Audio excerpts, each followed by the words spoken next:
Hi, my name is Kieran Desmond, and I'm an experienced CTO with over 10 years experience and an entrepreneur.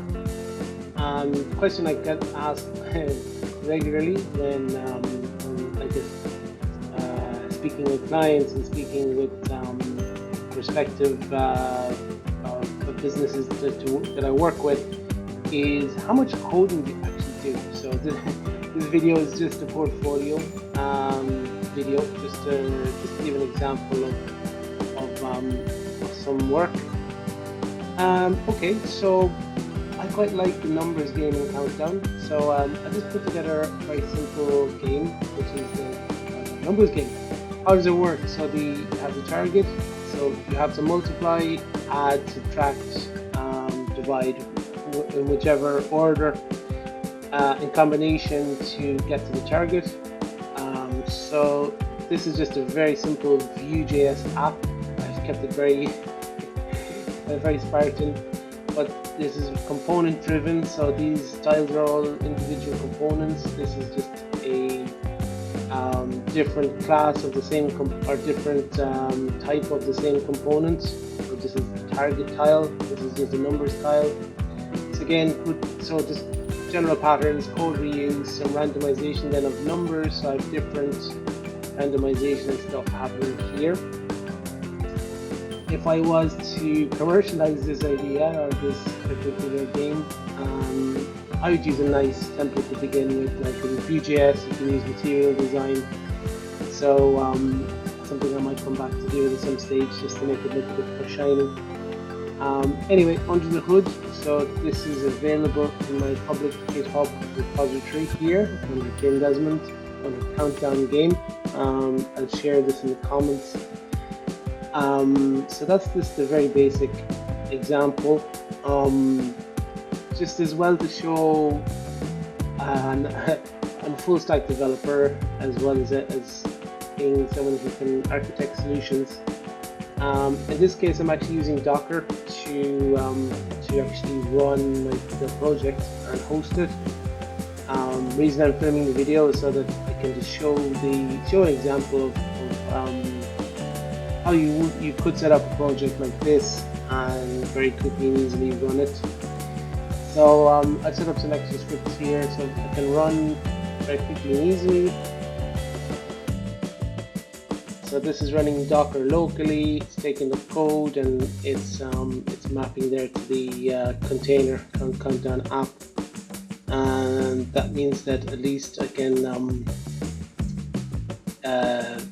basically it'll keep everything nice and tidy within the Docker container, and it means that any work I can then build it and then push it then to different labels. So Docker build, I can have a production ready version with the latest tag. I can always add on here, for example, different tags. So latest, dev, QA, whatever. So that's quite useful. So Docker tag, that's what that does here. So you can add the latest tag, for example.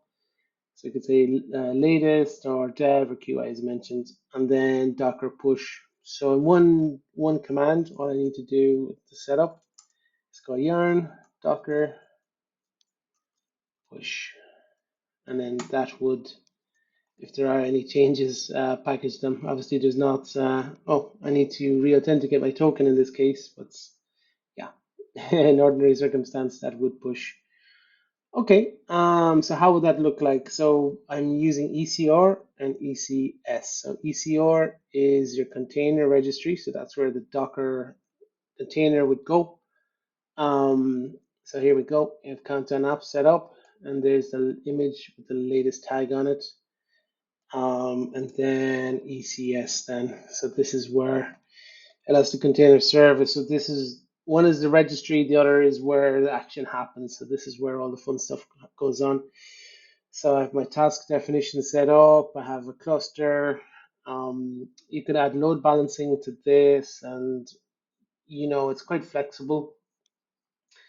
Probably in a production environment with multiple people and stuff, I would recommend using Kubernetes with this. So kind of it's called orchestration. So you have different Kubernetes things here. So the Elastic Kubernetes service. Considering this project, it probably would be a bit overkill. It's already a bit overkill. uh, but it's just to demonstrates, I guess, some of the kind of skills I have and some of the some experience I have here. So task definition. So a task in this case is just the countdown app. So this is the version 2, the latest one. So if when you have a CI and CD, obviously you can automate this whole process. But if I want to, I can update the service and deploy new versions of it. Um, so yeah, there we go. That's basically from front to back, just a quick web app example. So I like to use containers, um, obviously modular, good designs, design pattern use is important. Again, you can look at the code if you want within my repo, but you can see here it's all containerized, so it keeps it nice and clean. You've good code reuse then, so you can see all the different components and assets there as well if you're interested in that. Um, Let me know what you think. If you have any questions or if you actually want to, I might take the countdown game offline and put it onto some cheaper resources. But if you actually want to see the the countdown game and try it yourself, let me know in the comments below. And thank you for your time and for watching my video.